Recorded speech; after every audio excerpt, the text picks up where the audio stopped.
अस्सलाम वालेकुम, this is Numan. उम्मीद करता हूँ सब लोग खैरियत से होंगे। आप सब लोगों को वेलकम करता हूँ जी। आज की हमारी पहली क्लास है सर्टिफाइड इनकम टैक्स एडवाइज़र नवंबर बैच 2025 की। इससे पहले हमारी एक इंट्रोडक्टरी क्लास हो चुकी है जिसे ओरिएंटेशन क्लास या डेमो क्लास कहते हैं आप। और आज की हमारी ये क्लास पहली रेगुलर क्लास है। हमारी रेगुलर क्लासेस होती हैं फ्राइडे, सैटरडे, संडे शाम 8 बजे से लेकर 9:30 बजे तक, 9:30 तक। ठीक है, उसके बाद हमारे 30 मिनट्स क्वेश्चन आंसर सेशन के भी होते हैं। और टोटली ये तकरीबन 2 घंटे की क्लास बन जाती है हमारी, जिसमें से इस वीक की जो फ्राइडे की पहली क्लास है वो आज हो रही है। आप में से कुछ लोग ऐसे होंगे जो लास्ट वीक हमारी संडे को ओरिएंटेशन क्लास हुई थी वो ले चुके हैं। कुछ लोग ऐसे होंगे जिन्होंने आज फर्स्ट टाइम ज्वाइन किया है। तो जिन्होंने फर्स्ट टाइम ज्वाइन किया है, काइंडली जब तक बाकी लोग ज्वाइन कर रहे हैं आप मुझे काइंडली चैट बॉक्स में लिख के बता दें जिनकी आज ये पहली दफा क्लास है, फर्स्ट क्लास है, ताकि फिर मैं उस हिसाब से चीजों को एक्सप्लेन कर दूं। तो काइंडली चैट बॉक्स को यूज करते हुए मुझे लिख के बता दीजिएगा।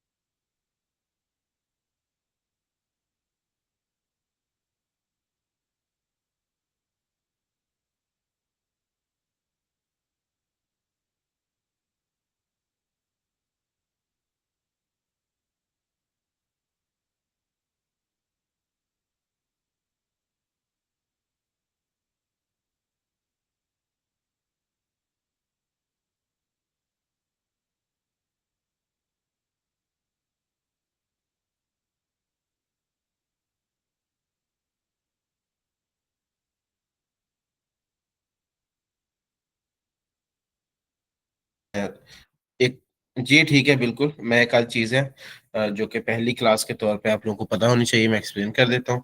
एंड उसके बाद हम लोग फौरी तौर पर टॉपिक पर मूव कर जाएंगे। ठीक है, तब तक हम लोग थोड़ा सा ओरिएंटेशन के बारे में बात कर लेते हैं, तब तक बाकी लोग ज्वाइन कर लें। कोऑर्डिनेटर्स काइंडली मैसेज ड्रॉप कर दीजिए ग्रुप में, क्लास प्रॉपर स्टार्ट हो चुकी है, सब लोग ज्वाइन कर लें। शुरू करते हैं जी, अल्लाह के नाम से। बिस्मिल्लाह रहमान रहीम।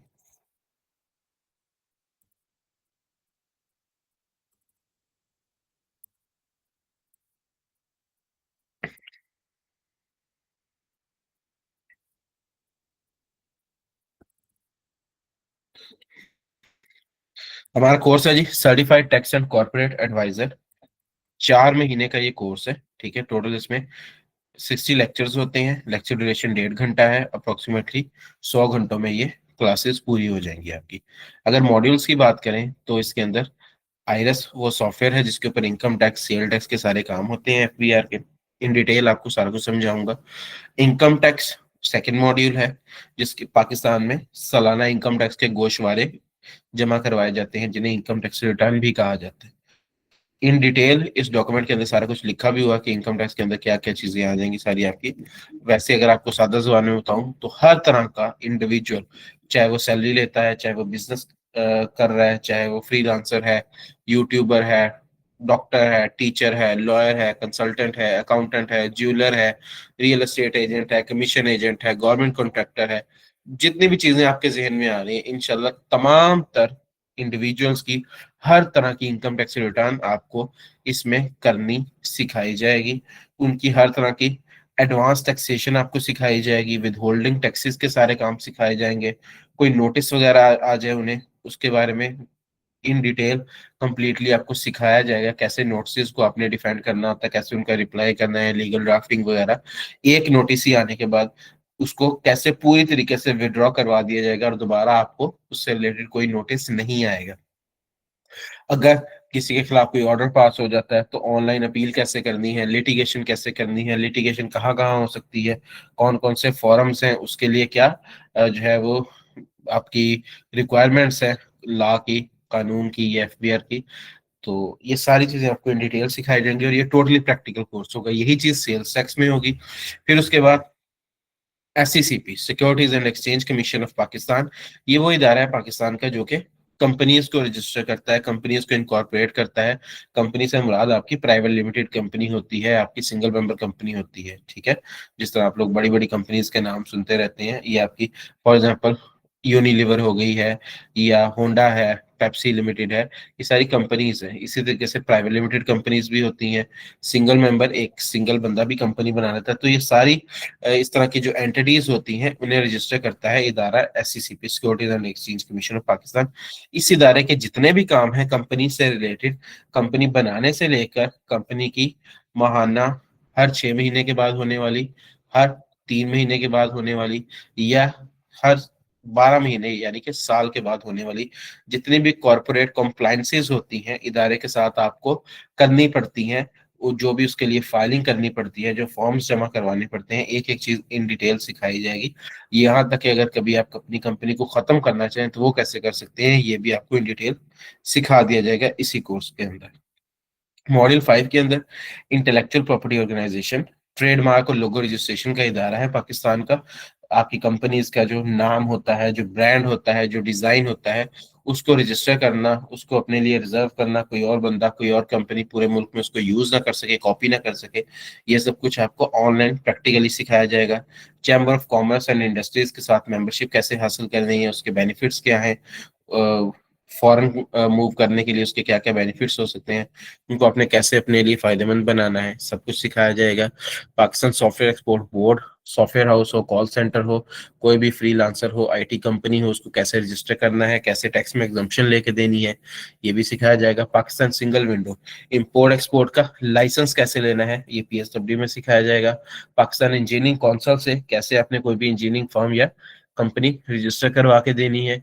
EOBI, employ old age benefit institution, जहाँ पे कोई भी कंपनी अपने आप को रजिस्टर करवा सकती है ताकि वो अपनी कंपनी में काम करने वाले मुलाजमों को वो तमाम तर सहूलियात दिलवा सके जो human resource and labour department फराहम करता है पाकिस्तान में, जिसमें सोशल सिक्योरिटी भी आ जाता है, मेडिकल फैसिलिटीज होती हैं, हेल्थ फैसिलिटीज होती हैं जो कि फ्री ऑफ कॉस्ट आप अपने मुलाजमों को दिलवा सकते हैं, उसका प्रॉपर तरीकाकार है। ये सब कुछ भी आपको सिखाया जाएगा। लास्ट पे है जी डिजिटल मार्केटिंग, जिसके जरिए आपको ये सिखाया जाएगा कि अगर आप ये तमाम तर स्किल्स सीख लेते हैं तो इन स्किल्स को सीखने के बाद आप अपना एडवर्टीजमेंट कैसे कर सकते हैं, घर बैठे ऑनलाइन पूरे पाकिस्तान से क्लाइंट्स कैसे हासिल कर सकते हैं। इससे आपको ये फायदा होगा कि अगर आप किसी होम टाउन में रहते हैं, किसी स्मॉल टाउन में रहते हैं, स्मॉल विलेज से आपका ताल्लुक है और आप किसी बड़े शहर में नहीं अभी प्रैक्टिस कर रहे, और आप चाहते हैं कि जो जो चीजें आपने सीखी हैं वो तमाम तर चीजों के हवाले से लोग आपसे सर्विसेज हासिल करें। अगर आपने इंपोर्ट एक्सपोर्ट का काम सीखा है तो लोग आपसे इंपोर्ट एक्सपोर्ट का लाइसेंस ले। अगर आपने इंजीनियरिंग काउंसिल का काम सीखा है तो लोग आपसे इंजीनियरिंग कंपनीज को रजिस्टर करवाएं, ट्रेडमार्क करवाएं। ना सिर्फ ये कि लोग बस आपसे फाइलर बनते रहें, तो ये तभी मुमकिन होगा अगर आप अपनी ऑडियंस को थोड़ा सा ब्रॉडर करेंगे, थोड़ा सा वाइड करेंगे। वाइड करने के दो ही तरीके हैं। एक तरीकाकार ये है कि आप खुद जाती तौर पे वहां वहां पहुंच जाएं। मिसाल के तौर पे आप एक दफ्तर लाहौर में बना लें, कराची बना लें, एक फैसलाबाद बना लें, एक इस्लामाबाद बना लें, और अपने आप को हर जगह पर अवेलेबल कर दें, जिस तरह से मोस्टली बड़ी बड़ी फर्म्स पाकिस्तान में ऑलरेडी कर रही हैं। किसी भी आप बड़ी फर्म का या किसी भी बड़ी अकाउंटेंसी फर्म का दफ्तर देखेंगे तो आपको पाकिस्तान के हर बड़े शहर में नजर आएगा। इवन दैट बहुत सारी ऐसी फर्म्स हैं जिनका दफ्तर दुनिया के हर मुल्क में नजर आता है। उसकी वजह क्या है, वो चाहते हैं कि पूरी दुनिया की जो ऑडियंस है उसको ग्रैब कर लें और पूरी दुनिया से क्लाइंट्स हासिल करें। लेकिन आप ये चीज डिजिटल मार्केटिंग की मदद से फ्री ऑफ कॉस्ट जो है वो हासिल कर सकते हैं। बस फ्री ऑफ कॉस्ट से मुराद ये नहीं कि बिल्कुल ही पैसा नहीं लगेगा, नहीं। फेसबुक पे या गूगल पे जब आप एडवर्टीजमेंट करेंगे तो उसके आपके पैसे जरूर लगेंगे, लेकिन वो बहुत ही ना होने के बराबर होंगे बनिस्बत उसके कि अगर आपको एक पूरे का पूरा दफ्तर अलॉन्ग विद स्टाफ सेटअप करना पड़े किसी बहुत बड़े शहर में। तो इससे क्या होगा, आपको पूरे पाकिस्तान से हर तरह का क्लाइंट मिलेगा, हर तरह के काम करवाने वाला। अच्छा जी, ये है 4 महीने का कोर्स। आप में से कुछ लोग ऐसे होंगे जिन्होंने ये आज की क्लास ज्वाइन की होगी, certified income tax advisor 1 month course के लिए। इसी कोर्स के जो ये पहले 2 मॉड्यूल्स हैं, आईआरएस एंड बेसिक अकाउंटिंग और इनकम टैक्स, और इसके साथ में free of cost digital marketing, in 3 modules को अलग करके हमने एक पूरा कोर्स अलग से बना दिया हुआ है जिसका नाम है सर्टिफाइड इनकम टैक्स एडवाइजर। ये तकरीबन आपका 1 से 1.5 महीने का कोर्स है जिसमें 12 से 15 क्लासेस होती हैं। लेक्चर ड्यूरेशन वही है 1.5 घंटे की। अप्रोक्सीमेटली 20 घंटे में आपका ये पूरा इनकम टैक्स का कोर्स कवर हो जाएगा। इसके मॉड्यूल्स जो आपको नजर आ रहे हैं, ये बेसिकली यही वाले दो मॉड्यूल्स हैं जिनको, बल्कि ये कहना बेहतर होगा कि ये मॉड्यूल टू इनकम टैक्स जो है इसका ब्रेकअप करके यहाँ पे दिखाया जा रहा है। बाकी आईआरएस वही वाला आ गया, डिजिटल मार्केटिंग वही वाला आ गया। ये जो दरमियान के 3 मॉड्यूल्स हैं ये उसी का मॉड्यूल टू जो है इनकम टैक्स, उसके ब्रेकअप करके दिखाया गया है कि ये सारी चीजें आपको करवाई जाएंगी।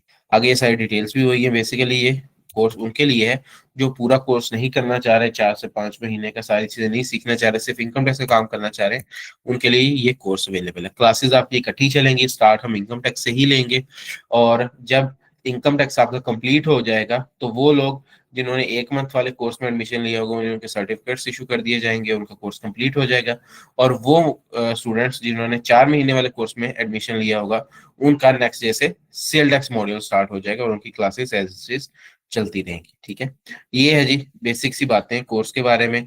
क्लासेस के बारे में आपको पहले बता चुका हूँ कि क्लासेस आपकी फ्राइडे, सैटरडे और संडे 3 दिन हुआ करेंगी। ठीक है, शाम को 8 बजे से लेकर 9:30 बजे तक। और साथ में ये आपको बताया कि तमाम तर चीजें आपकी प्रैक्टिकल होंगी। ठीक है, कोई भी चीज हम लोग बहुत ज्यादा थ्योरेटिकल चीजें नहीं पढ़ेंगे, प्रैक्टिकल कोर्स होगा। हर लेक्चर आपका इस तरीके से लाइव होगा, साथ में इन तमाम लाइव लेक्चर्स की रिकॉर्डिंग भी आपको मिला करेगी। रिकॉर्डिंग के लिए हमारा एलएमएस पोर्टल है, आपका अपना ईमेल एड्रेस होगा, आपका पासवर्ड होगा। सिंपली आपने ईमेल एड्रेस और पासवर्ड को यूज करते हुए जो है एलएमएस पोर्टल पे जाना है, अपने लेक्चर्स वगैरह को अपने ले लेना है। ठीक है, इस तरीके से एलएमएस पोर्टल होगा, ये भी आप लोगों को दिखा देता हूँ।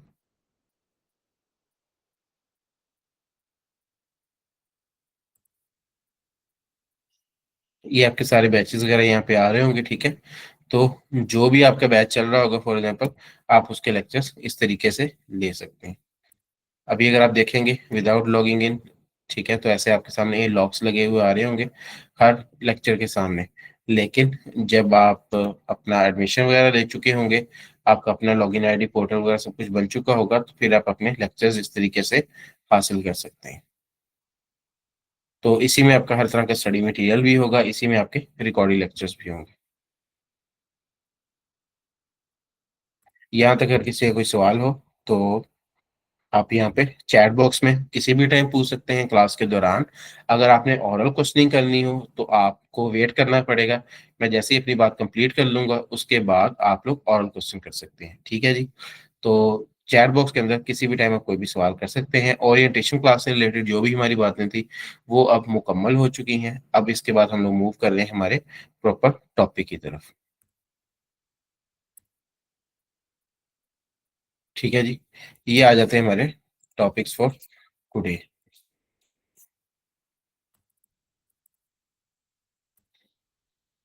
हमारे आज के टॉपिक्स की बात करें तो आप में से बहुत सारे लोग ऐसे होंगे जी जो लॉयर्स होंगे, कुछ लोग अकाउंटेंट्स होंगे, कुछ लोग ऐसे होंगे जो अपना कारोबार खुद कर रहे होंगे, कुछ लोग ऐसे होंगे जो पहले थोड़ा बहुत काम कर भी रहे होंगे टैक्स का, कुछ ऐसे भी भाई होंगे जो आज पहली दफा टैक्स का नाम सुन रहे होंगे, इनकम टैक्स का नाम सुन रहे होंगे। लेकिन बहुत कम ऐसे लोग होते हैं, ज्यादातर को सबको पता ही है टैक्स क्या है।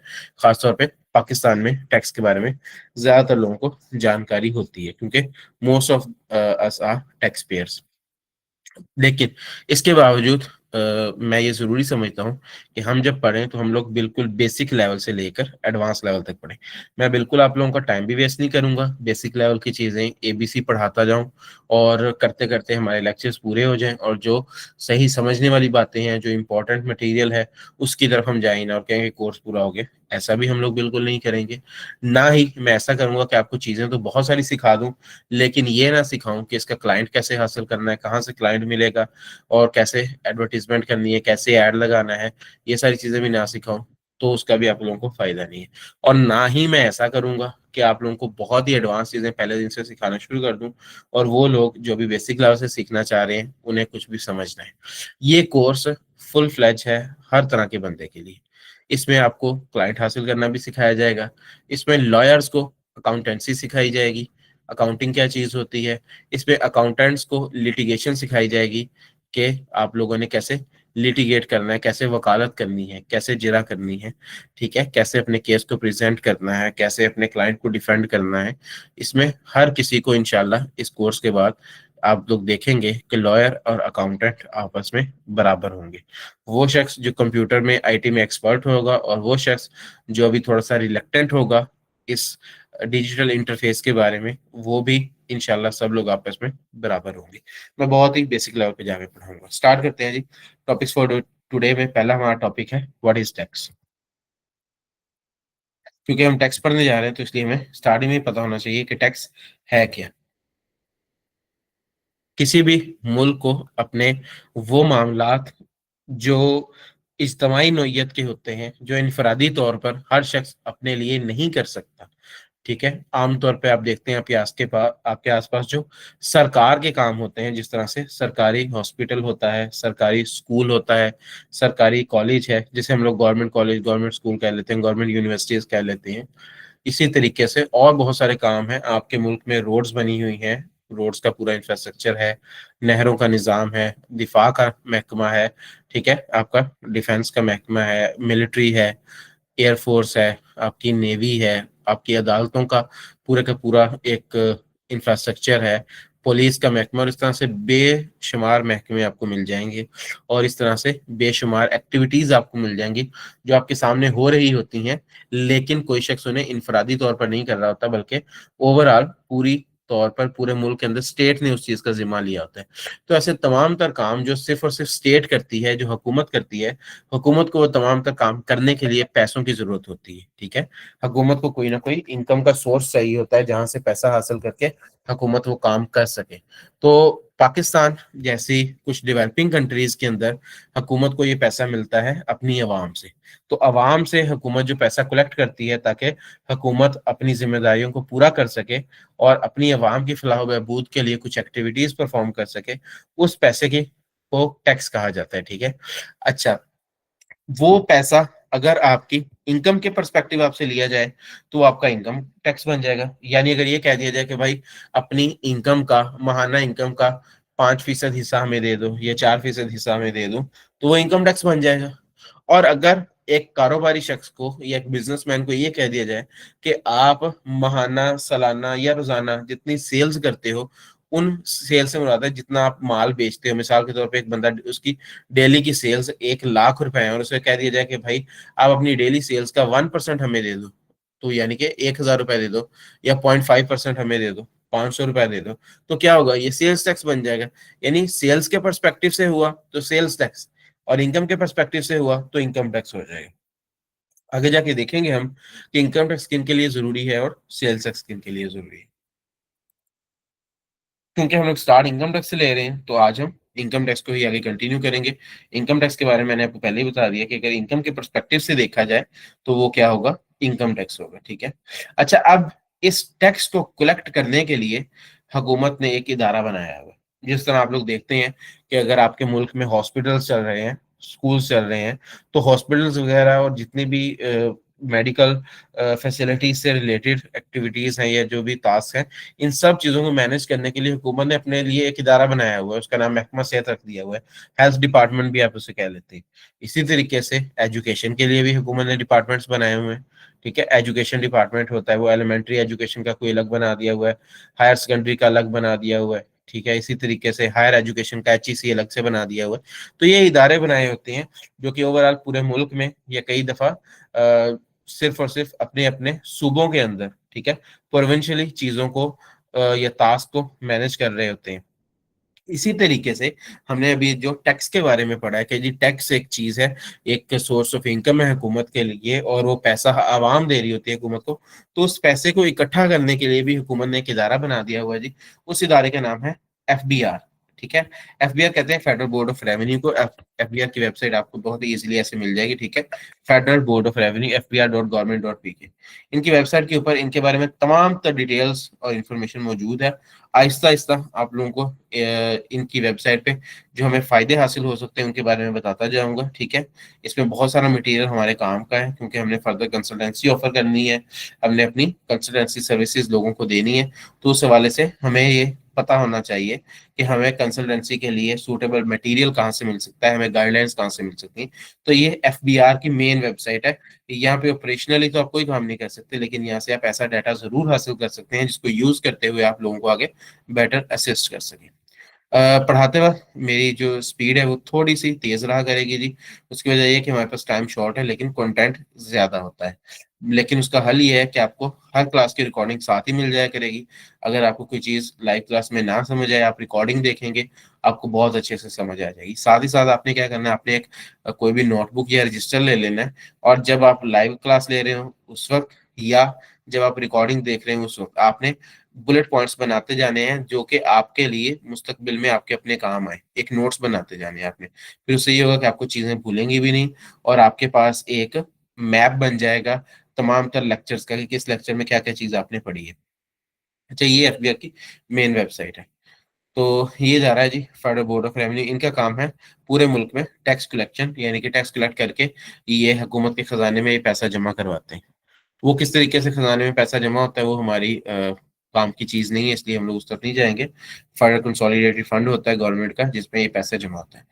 अब सवाल यहाँ पर ये आता है कि अगर एफबीआर ने लोगों से ये पैसा लेना है, या लोगों ने एफबीआर को पैसा देना है, जमा करवाना है, तो उसके लिए कोई ना कोई रूल्स एंड रेगुलेशंस तो होंगी ना, कि कितना पैसा देना है, किस रेट के मुताबिक देना है, किस तारीख को देना है, अगर ना देंगे तो क्या होगा, अगर देंगे तो क्या होगा। ठीक है, ये सारी चीजें, कारोबारी बंदे ने कितना देना है और सैलरी वाले ने कितना देना है, ये सारी चीजें कहीं ना कहीं रूल्स एंड रेगुलेशंस में होंगी। तो उसके लिए एक कानून है जो कि हुकूमत ने एफबीआर को भी दिया हुआ है और टैक्स पेयर्स को भी दिया हुआ है। दोनों के लिए ये जरूरी है, टैक्स पेयर इस कानून को पढ़ता है ताकि उसे पता चल सके कि टैक्स पेयर की क्या राइट्स एंड ड्यूटीज हैं, और एफबीआर भी इस कानून को पढ़ता है ताकि एफबीआर को भी पता चल सके कि एफबीआर की क्या इसके हवाले से लिमिटेशंस हैं और ऑब्लिगेशंस हैं। ऑब्लिगेशंस में उनकी जिम्मेदारियां रहती हैं, और लिमिटेशंस में एक किसी भी इदारे के लिए, खासतौर पर सरकारी इदारे के लिए, लिमिटेशंस का होना बहुत जरूरी होता है। अदरवाइज बहुत सारे इदारे जो है वो ना चाहते हुए भी अपने इख्तियारात से बहुत जल्दी तजावुज कर जाते हैं। सो लिमिटेशंस जो है वो किसी भी इदारे के लिए एक लाजमी हिस्सा होता है, किसी भी इदारे के कानून का। तो ये इनकम टैक्स ऑर्डिनेंस 2001 के नाम से कानून है, आपको एफबीआई की वेबसाइट से इजीली मिल जाएगा। हमने इसी को पढ़कर सारा काम करना है। अगर आप यहाँ पे जाएंगे एफबीआई की वेबसाइट पे, ये लिखा हुआ है ऑर्डिनेंस, ठीक है, ऑर्डिनेंस पे क्लिक करेंगे तो ये लिखा हुआ है इनकम टैक्स ऑर्डिनेंस 2001। यहाँ पर देखेंगे आप तो इनकम टैक्स ऑर्डिनेंस 2001 की डिफरेंट आपको जो समझ लें कि वर्जन्स नजर आ रहे होंगे। सालाना इसके अंदर तब्दीली आती रहती है, और उसी हिसाब से नया जो है वो मॉडिफाइड वर्जन यहाँ पे आपको नजर आता है, जिसमें नया कानून शामिल किया गया होता है। अब मिसाल के तौर पे, अभी अगर हमारे पास कोई भी क्लाइंट आएगा तो वो हमसे साल टैक्स ईयर 2025 का गोशवारा फाइल करवाएगा। ठीक है, तो टैक्स ईयर 2025 का गोशवारा जो है वो किस कानून के तहत फाइल होता है?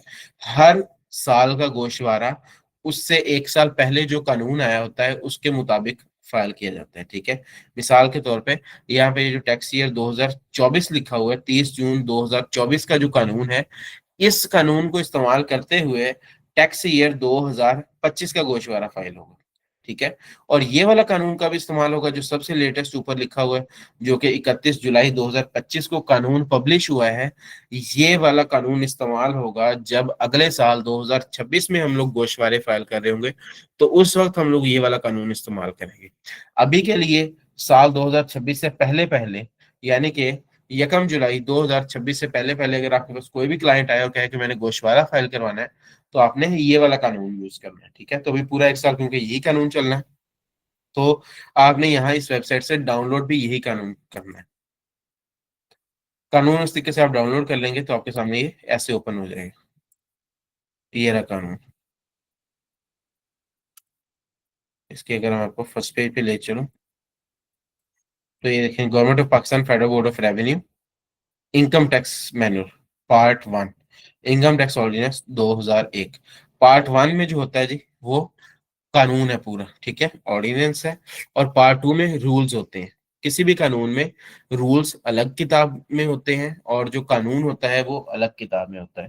कानून में ये चीज लिखी होती है कि हमने ये काम करना है, रूल्स एंड रेगुलेशंस में उस काम के करने का तरीकाकार लिखा होता है। ठीक है, तो मिसाल के तौर पे इसमें मैं अक्सर ये मिसाल देता होता हूँ कि अगर एक बच्चे को ये कहा जाए कि उसने रोज स्कूल जाना है, तो ये क्या है? ये कानून है जिसमें उसको सिर्फ इतना कह दिया गया कि बच्चे ने स्कूल जाना है। अगर वो नहीं जाएगा तो उसका ये नुकसान होगा, ये उसके लिए ये पनिशमेंट होगी, ये तो आपने बता दिए। लेकिन बच्चे को ये बताना है कि उसने स्कूल कैसे जाना है, कौन सा यूनिफॉर्म पहन के जाना है, कितने बजे जाना है, किस रास्ते से जाना है, कितने बजे उसका ऑफ होगा, कितनी देर के लिए जाना है, किस क्लास में जाके बैठना है, कैसे पढ़ना है कैसे नहीं पढ़ना है, ये सारी चीजें उसको जो मैथडोलॉजी बताई जाएगी, ये चीज बताती होती है रूल्स। तो अगर हम इनकम टैक्स की बात करेंगे तो इसमें भी आपको कानून अलग से मिलेगा, इनकम टैक्स ऑर्डिनेंस, और फिर साथ में रूल्स मिलेंगे, इनकम टैक्स रूल्स 2002 के नाम से। तो ये जो पार्ट वन है ना, ये बेसिकली ऑर्डिनेंस है, और जब आप इनकम टैक्स रूल्स डाउनलोड करेंगे तो उसके ऊपर पार्ट टू लिखा होगा। इसलिए बता रहा हूँ कि अगर किसी भाई को ये तजस्सुस हो कि ये अगर पार्ट वन है तो पार्ट टू क्या होगा, तो पार्ट टू जो है वो इनकम टैक्स रूल्स होते हैं, ठीक है। इसी तरीके से अगर आप सेल टैक्स में जाएंगे तो वहां पर भी आपको सेल टैक्स एक्ट 1990 मिलेगा, और फिर सेल टैक्स रूल्स 2006 के नाम से रूल्स एंड रेगुलेशंस मिलेगी, वो भी दो पार्ट्स में होता है। तो हम इंशाल्लाह दोनों चीजें ही पढ़ा करेंगे जरूरत के हिसाब से। आगे चलते हैं जी, खैर कंटिन्यू करते हैं। अभी इतना समझ लें कि कानून जो होता है आपको पढ़ना भी प्रॉपर सिखाऊंगा। कानून के अंदर सेक्शंस होते हैं, ठीक है। सेक्शन क्या है, सेक्शन सिर्फ उसके कानूनी तौर पर जो लीगल प्रोविजंस होती हैं या जो छोटे छोटे कवानीन होते हैं, उन कवानीन को एक एक नंबर असाइन कर दिया जाता है, उसका नाम रख दिया गया है जी सेक्शन, ठीक है। सेक्शन नंबर, आप सादा जुबान में अगर चाहें तो उसको कानून नंबर भी कह सकते हैं, ठीक है, या लॉ नंबर भी कह सकते हैं। तो सेक्शन का लफ्ज जरूरी नहीं है कि हर जगह पे सेक्शन का ही लफ्ज इस्तेमाल होगा। अगर हम पाकिस्तान का जो अपना कॉन्स्टिट्यूशन है, ठीक है, 1973 का जो आइन है हमारा, जिसके मुताबिक पूरा मुल्क चल रहा है, उसमें देखेंगे तो वहां पर सेक्शन का लफ्ज आपको कहीं पर नहीं मिलेगा। वहां पर लफ्ज इस्तेमाल होता है आर्टिकल का, ठीक है, article and then sub article. यहाँ पर लफ्ज इस्तेमाल हो रहा है सेक्शन और सब सेक्शन का, मतलब दोनों का एक ही होता है, ताकि हम चीजों को थोड़ा सा एक टाइटल देकर उन्हें डिफाइन कर सकें और उनका बेहतर रेफरेंस दे सकें जहां कहीं पे वो रेफरेंस यूज हो। तो इनकम टैक्स ऑर्डिनेंस के अंदर टोटल 242 सेक्शंस है, ठीक है, यानी कि 242 242 लीगल प्रोविजंस हैं, कवानीन है। इंशाल्लाह हम लोग पढ़ेंगे।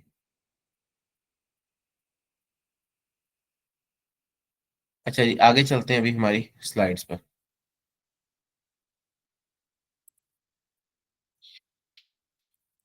आगे जो डिटेल आ रही है वो हमारे इनकम टैक्स ऑर्डिनेंस के बारे में ही आ रही है। पहले दिन उसको समझना थोड़ा सा आप लोगों को मुश्किल लगेगा, पढ़ के या देख के आपको ऐसा लगेगा कि शायद ये किताब बहुत मुश्किल है, लेकिन ऐसा बिल्कुल भी नहीं है। जैसे जैसे हम चीज़ों को थोड़ा कैटेगराइज करते जाएंगे, समझते जाएंगे, तो ये चीज़ें आपकी फिंगर टिप्स पे आ जाएंगी। आपको सारे के सारे कवानीन, पूरी किताब आपको इंशाल्लाह चंद ही महीनों में, मैं ये बात जो सही बात है वही आपको कर रहा हूँ, ऐसा नहीं कह रहा हूँ कि नहीं जी सिर्फ एक महीने के अंदर आपको किताब याद हो जाएगी, नहीं, टाइम लगेगा। चंद महीनों के अंदर ये हो सकता है।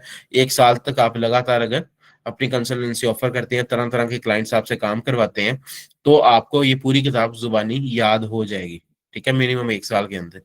और ज्यादा काम करेंगे तो जल्दी याद हो जाएगी, और कम काम करेंगे तो थोड़ा देर भी लग सकती है। लेकिन याद करना किसी भी सूरत लाजमी नहीं है। आपने किसी भी क्लाइंट का काम करना है तो आप इससे किताब से हेल्प लेकर उसके सामने बैठकर भी हेल्प ले सकते हैं, इससे कोई फर्क नहीं पड़ता। ये बिल्कुल गलत है अगर आप ऐसा सोचें कि आपको कानून जुबानी आना हो चाहिए। कानून एक नहीं होता, ये इनकम टैक्स ऑर्डिनेंस एक किताब है। हो सकता है पाकिस्तान में अगर आपने प्रॉपर एज लॉ की प्रैक्टिस करनी है, आप में से जो वकला हजरात होंगे वो इस बात को बेहतर समझते हैं कि शायद सैकड़ों किताबें हैं जो लॉ पर लिखी गई हैं या जो लॉ में पढ़ाई जाती हैं, तो वो सारी किताबें जुबानी तो कोई भी नहीं याद करता ना, तो इसलिए आपने इसमें परेशान नहीं होना। इनकम टैक्स ऑर्डिनेंस के अंदर टोटल 13 चैप्टर्स हैं जी। 13 चैप्टर्स, आपके जो 242 कवानीन हमने पढ़े हैं ना अभी, ये 242 सेक्शंस, इन्हीं 242 सेक्शंस को 13 चैप्टर्स में अलग अलग कैटेगराइज करके डिवाइड कर दिया गया है। मिसाल के तौर पे 10 कवानीन एक चैप्टर में डाल दिए, 20 कवानीन एक चैप्टर में डाल दिए, 15 एक में डाल दिए, अपनी अपनी कैटेगरी के हिसाब से। जैसे आप लोग अगर खुद कभी पढ़ते हैं, एफएससी में आप पढ़ते होंगे या मैट्रिक वगैरह में आपकी साइंस की किताबें थी या किसी भी और सब्जेक्ट की किताबें हो, खासतौर पर साइंस में ये होता है कि आप लोग देखते हैं कि आपके अलग अलग चैप्टर्स बने होते हैं। फॉर एग्जाम्पल ह्यूमन बींग्स के लिए अलग से एक चैप्टर बना होता है, एनिमल्स का अलग होता है, प्लांट्स का अलग होता है, माइक्रो ऑर्गेनिजम्स का अलग से होता है, बैक्टीरिया का अलग हो जाएगा, ठीक है, एटमॉस्फेयर का अलग हो जाएगा। तो ये सारे प्लैनेट्स के लिए अलग से स्पेस के बारे में होता है। ये सारे चैप्टर्स क्यों बनाए जाते हैं, किसी ना किसी बुनियादी फर्क की वजह से बनाए जाते हैं, ठीक है, उनको कैटेगराइज किया जाता है। यही चीज इनकम टैक्स ऑर्डिनेंस में भी है। बाकी आपको प्रॉपरली ये पता हो चैप्टर्स का क्या फर्क है तो भी ठीक है, ना पता हो तो कोई फर्क नहीं पड़ता। हमारे लिए मेन चीज क्या है, हमारा कानून। मेन चीज हमेशा आपके लिए ये होगी, ये जो 242 सेक्शंस है ना, यही आपके लिए सबसे इंपॉर्टेंट चीज है, इसके बारे में आपको पता होना चाहिए।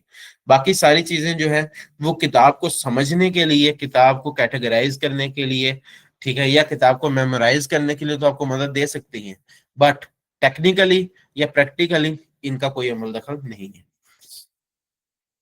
13 चैप्टर्स के बाद इनकम टैक्स ऑर्डिनेंस के अंदर 14 स्केड्यूल्स हैं।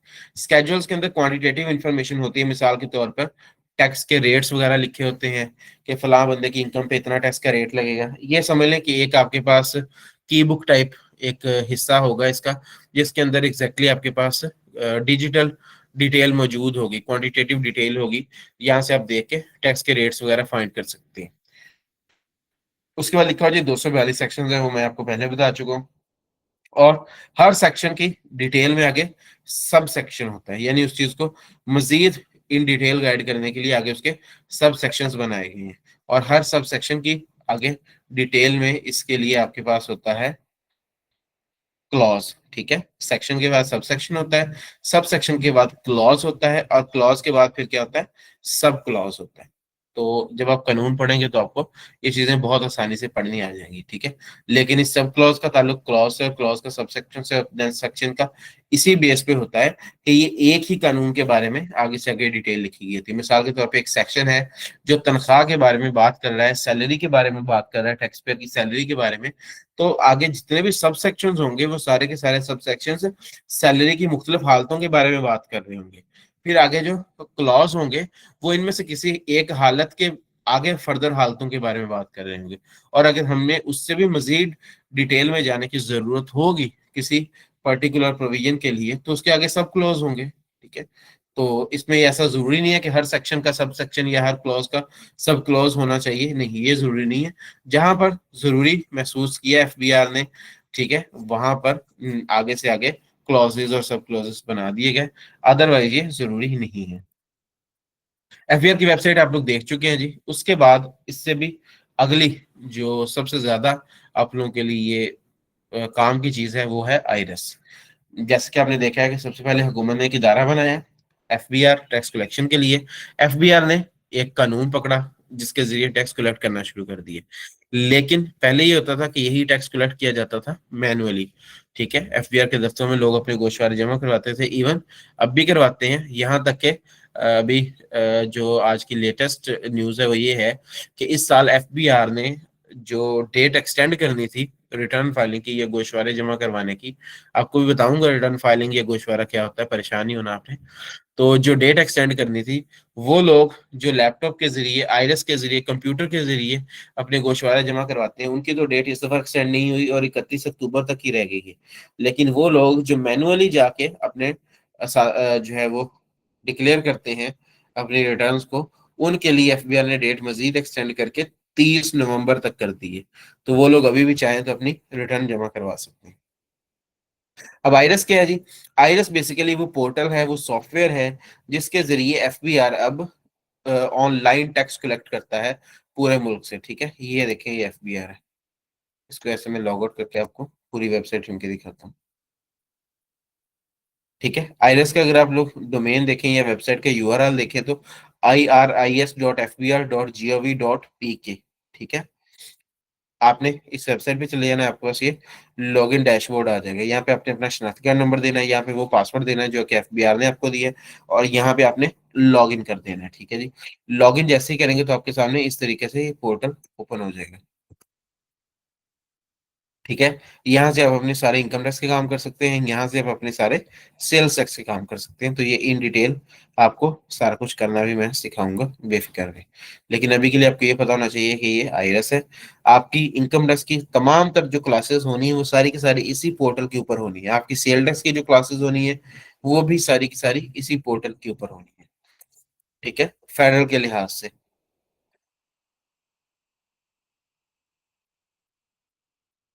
आगे चलते हैं जी। आगे जी हमारी जो जरूरी चीज आ रही है वो है रिटर्न ऑफ इनकम या इनकम टैक्स लायबिलिटी।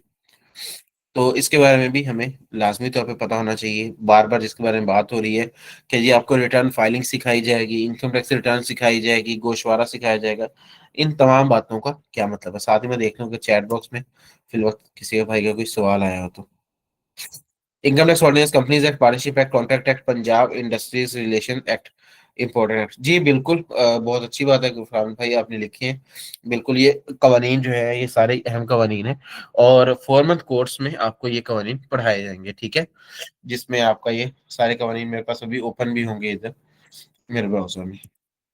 4 मंथ कवानीन, 4 मंथ कोर्स में ये तमाम तर कवानीन यहाँ पे पढ़ाए जाते हैं। ये देखें ये सारे यही कवानीन है।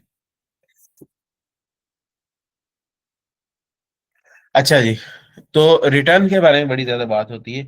लोग अक्सर गलत इस्तेलाह इस्तेमाल करते हैं कि फाइल रिटर्न करना, एफबीआर की फाइल रिटर्न कर दी है, इस तरह का लफ्ज है। तो ये चीज थोड़ी सी गलत है जी। रिटर्न ऑफ इनकम या इनकम टैक्स रिटर्न बेसिकली क्या है, थोड़ा सा गौर से आपने सुन लेना है। आपकी इनकम और एक्सपेंसेस, जो आप 12 महीनों में पैसा कमाते हो, जो खर्च करते हो, और जो आपको बचत होती है, उसके बारे में सारा हिसाब किताब जो है एफबीआर को देना। उस हिसाब किताब का नाम है रिटर्न ऑफ इनकम, ठीक है, जिसे आप उर्दू में गोशवारा भी कहते हो।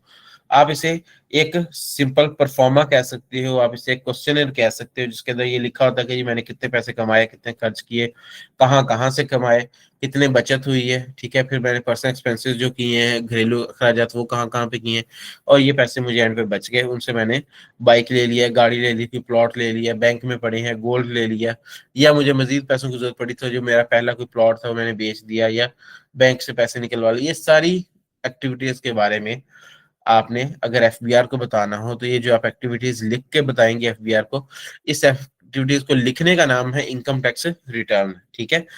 और गोशवारा भी इसी को कहते हैं, और आपका रिटर्न ऑफ इनकम भी इसी को कहते हैं। अब अगर आप ये सारा कुछ लिख के एफबीआर को सेंड कर दो, ठीक है, जमा करवा दो, सबमिट कर दो, तो इसके लिए कानूनी जुबान में लफ्ज इस्तेमाल किया जाता है फाइल करना, ठीक है। फाइल का मतलब होता है भेजना। तो अगर आप ये सारा कुछ एफबीआर को भेज देते हो तो उसे क्या कहा जाएगा, आपने इनकम टैक्स रिटर्न फाइल कर दी है, या रिटर्न ऑफ इनकम फाइल कर दी है। फाइल रिटर्न करना गलत है, रिटर्न ऑफ इनकम फाइल करना, यानी कि रिटर्न भेज दी या गोशवारा भेज दिया एफबीआर को। अब एफबीआर क्या करेगी, एफबीआर उसको खोल के देखेगा और सारा कुछ उसका हिसाब किताब लगाएगा, असेसमेंट करेगा उसकी। तो इसलिए इसे कहा जाता है रिटर्न ऑफ इनकम फाइल करना। अच्छा, यहाँ पे लिखा हुआ जी कि रिटर्न ऑफ इनकम के बाद अगला चीज लिखी हुई इनकम टैक्स लायबिलिटी, यानी कि इनकम टैक्स जमा करवाना। तो यहाँ पर जो वाजह तौर पे एक चीज हमें पता होनी चाहिए, वो ये है कि हर वो शख्स जो अपना गोशवारा जमा करवाता है, लाजमी नहीं है कि वो बंदा इनकम टैक्स जमा भी करवाए। इनकम टैक्स सिर्फ उस शख्स ने जमा करवाना है, या एफबीआई ने सिर्फ उस शख्स से इनकम टैक्स लेना है जिसकी सालाना आमदन 6 लाख रुपए से कम है, ठीक है।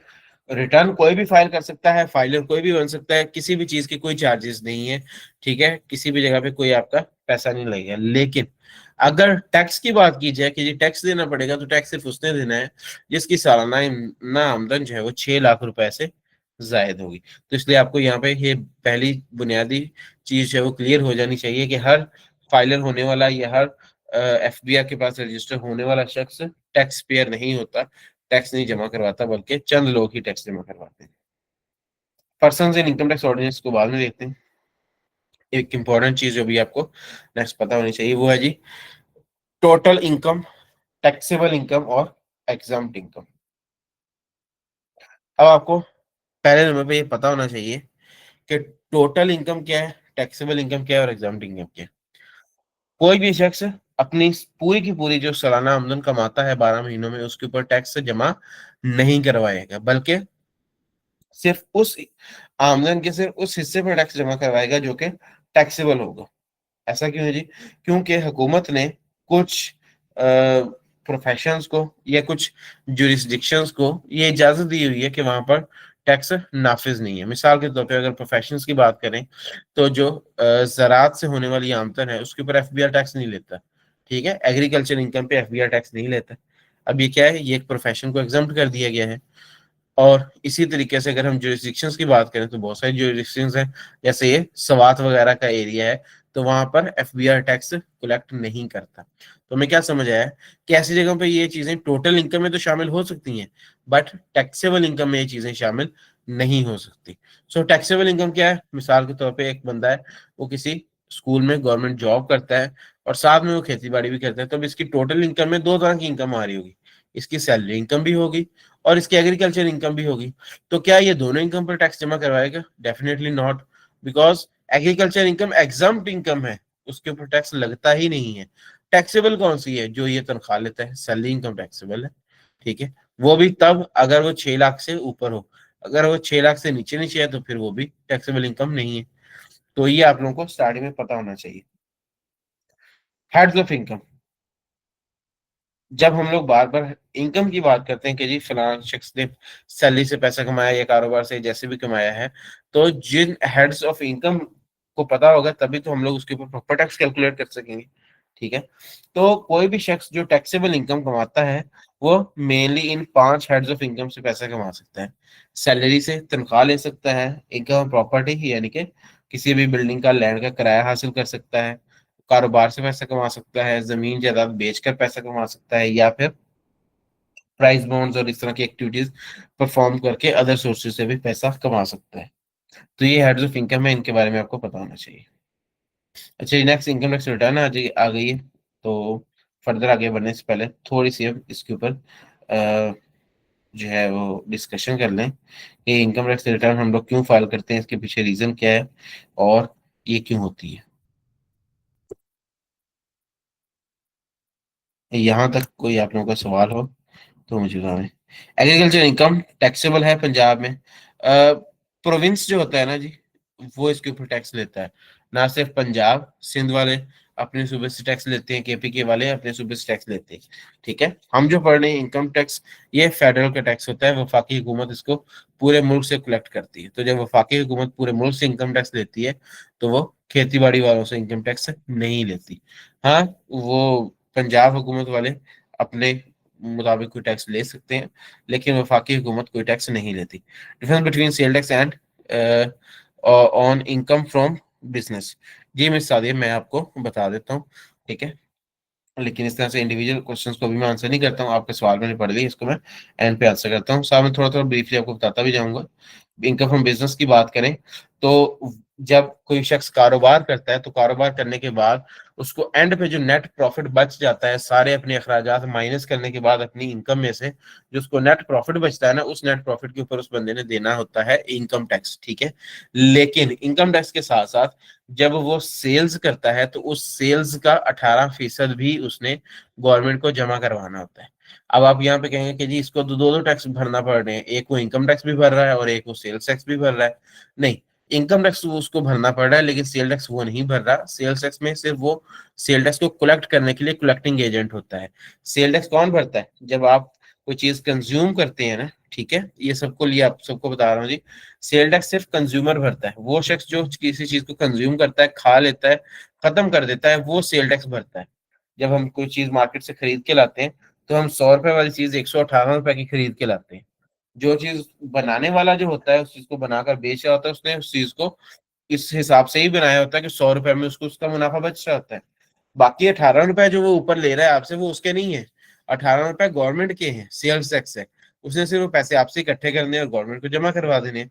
तो जब एक बिजनेसमैन सेल्स टैक्स जमा करवा रहा होता है तो वो अपनी जेब से नहीं करवा रहा होता, बल्कि वो अपने कस्टमर से लेके आगे अपने क्लाइंट से या कस्टमर से पैसे लेके सिर्फ और सिर्फ उनको कलेक्ट करके आपको पे कर रहा होता है। तो ये फर्क होता है जब लोग इनकम फ्रॉम बिजनेस हासिल करते हुए सेल टैक्स जमा करवाते हैं। अच्छा जी, एक्सेल पे चलते हैं। अच्छा, ये थोड़ी सी एक छोटी सी मिसाल लिखी हुई थी जी, टोटल इनकम की और टैक्सेबल इनकम की। क्या लिखा है जी कि हेड्स हैं, एक है सैलरी इनकम। ठीक है, सैलरी इनकम से 8 लाख रुपए है, एग्रीकल्चर इनकम से 3 लाख रुपए है। तो यहाँ पे टोटल इनकम कितनी हुई? टोटल इनकम हुई 11 लाख रुपए। तो भाई टैक्सेबल इनकम कितनी हुई? टैक्सेबल इनकम सिर्फ 8 लाख रुपए। और 3 लाख रुपए क्या है? 3 लाख एग्जाम्प्ट इनकम है जिसके ऊपर टैक्स नहीं लगेगा। आगे चलते हैं, जो अब हमारे लिए ज्यादा इंपॉर्टेंट चीज है, जो बात हमें पता होनी चाहिए कि हम लोग टैक्स रिटर्न या गोशवारा जमा करवाते ही क्यों हैं। क्या जरूरी है टैक्स रिटर्न या गोशवारा जमा करवाना? Why we file tax return? Basically जब हमारी दौलत में तब्दीली आती है, सालाना तौर पर जब हमारी दौलत में तब्दीली आती है, तो एफबीआर और एफबीआर से बड़े बड़े कई इदारे जो हैं इसके बारे में ऑलरेडी कंसर्न होते हैं कि कोई किसी भी शख्स के पास अगर मुख्तलिफ असासाजात आ रहे हैं तो वो कहाँ से आ रहे हैं, और अगर उसका सारा कुछ जा रहा है तो वो कहाँ जा रहा है। अच्छा, इन इदारों की तरफ से एफबीआर की ये ड्यूटी होती है कि एफबीआर ने पैसे का आना जाना जो है वो देखना है, और देखना है कि लोग पैसा कहाँ से कमा रहे हैं और कहाँ पे खर्च कर रहे हैं, ताकि ट्रू एंड फेयर पता चले कि लोगों के पास शफाफ तरीके से पैसा आ भी रहा है या नहीं आ रहा है। इसके लिए एफबीआर की जिम्मेदारी लगाई गई है कि एफबीआर इस चीज को देखेगा गोशवारों के जरिए। तो ये जो टैक्स जमा करवाया जाता है एफबीआर को, ये बेसिकली एक सेकेंडरी ऑब्लिगेशन है। प्राइमरी ऑब्लिगेशन एफपीआर की यही है कि ये पता लगाया जाए कि ये टैक्स कहाँ जा रहा है, या लोग जो पैसा वगैरह कमा रहे होते हैं ये पैसा कैसे कमाते हैं और वो खर्च कहाँ पे करते हैं। तो इसमें होता क्या है जी, मेनली इसका जो थीम है वो क्या है कि किसी भी शख्स के पास अगर पिछले साल 80 लाख रुपया था, यहाँ पे लिखा हुआ 80 लैक्स, ठीक है, 80 लाख रुपया था दौलत में उसके पिछले साल फॉर एग्जाम्पल, ठीक है, 2024 में। 2025 में उसके पास क्या होता है, वो दोबारा से उसके एहसास से जब वो गिने जाते हैं, तो अब उसके ये नहीं कि यहाँ पे वो बिल्कुल मुजमिद हो गया, नहीं, वो अपना बिजनेस कारोबार जारी रहा उसका, ठीक है। 2025 में उसके एहसास से दोबारा देखे गए, तो अब उसके एहसास से हैं 90 लाख रुपए के। तो एफबीआर एक सवाल पूछता है कि भाई ये 10 लाख रुपए आपके पास कहाँ से आया? आप 80 लाख से डायरेक्ट 90 लाख पे चले गए, कहाँ से आया 10 लाख रुपए? तो बंदा कहता है जी, मैं जवाब दे देता हूँ आपको रिटर्न फाइल करके, ठीक है, गोशवारा आपको जमा करवा देता हूँ, रिटर्न आपको वहां से आइडिया हो जाएगा कि मेरा पैसा आया कहाँ है और गया कहाँ पे। तो गोशवारे के अंदर तो हर तरह से डिटेल्स मौजूद होती हैं। तो अब ये बंदा क्या करता है, ये उस सवाल का जवाब देने के लिए अपनी रिटर्न या गोशवारा जमा करवाता है, ठीक है। तो किस तरीके से अब जमा करवाया जाता है जी, अब इसका 10 लाख रुपए का फर्क आ रहा है, तो ये अपने गोशवारे में लिखते हैं कि मेरी इनकम है 20 लाख रुपए, ठीक है, जो कि सैलरी इनकम है, तनख्वाह है, ठीक है।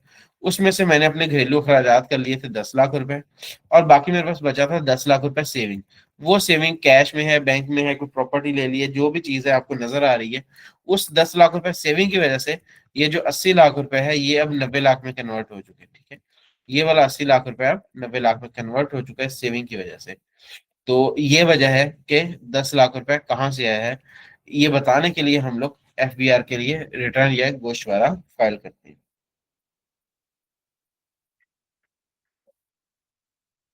कोई शख्स आपको डिफरेंट नाम ले लेके कह सकता है जी, कोई कहेगा कि जी मैंने फाइलर होना है, कोई आपको इसके लिए कहेगा कि मैंने एनटीएन बनवाना है, कोई कहेगा कि मैंने इनकम टैक्स में रजिस्टर होना है, कोई कहेगा आईआरएस पे रजिस्टर होना है, कोई कहेगा मैंने एफबीआर में रजिस्टर होना है।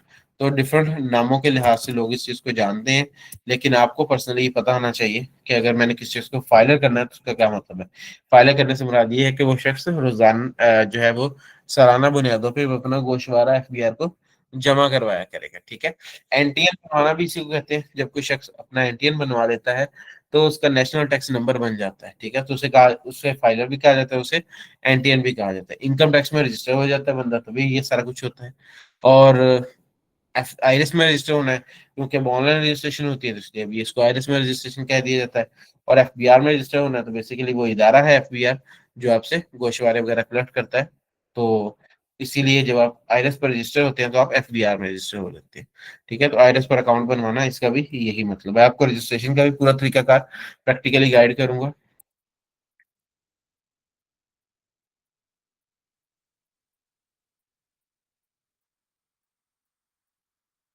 अच्छा जी, अब आपको ये भी पता होना चाहिए, ये सारे एक्सेल के जो डॉक्यूमेंट्स है ना, ये जो स्लाइड्स के ना, ये भी मैं आप लोगों को सेंड कर दूंगा जी। अच्छा जी, आप लोगों को ये भी पता होना चाहिए कि रजिस्ट्रेशन के लिए डॉक्यूमेंट्स कौन से रिक्वायर है। सबसे पहले front back copy of CNIC, ठीक है। आपने जिस भी बंदे ने आपको कहा कि जी मेरा जो है वो मुझे फाइल कर दें, मुझे रजिस्टर कर दें, तो आपने उनसे उनके शनाख्ती कार्ड नंबर की फ्रंट और बैक साइड की जो है वो कॉपी ले लेनी है, या स्कैन कॉपी की पिक्चर वगैरह ले सकते हैं। फिर उनका जो मौजूदा एड्रेस होगा आपने वो ले लेना है, और फ़ोन नंबर उनसे ले लेना है। फ़ोन नंबर के साथ जो भी जो है अथॉरिटी है जो सिम वगैरह इशू कर रही है उसका आपने नाम देख लेना है, मोबलिंक है, वायर्ड है, जोंग है, टेलीनॉर है, और फिर फ़ोन नंबर आपने प्रोवाइड कर देना है, और साथ में अपने ईमेल प्रोवाइड कर देना है। ये डॉक्यूमेंट्स हैं जी। डॉक्यूमेंट्स अगर ये आपके पास सारे मौजूद हों तो आप बआसानी बहुत जल्दी अपनी रजिस्ट्रेशन वगैरह कर सकते हैं, ठीक है। एक दफ़ा रजिस्ट्रेशन हो जाती है जिसकी, वो हर साल फिर गोशवारा जमा करवाता है या रिटर्न फाइल करता है।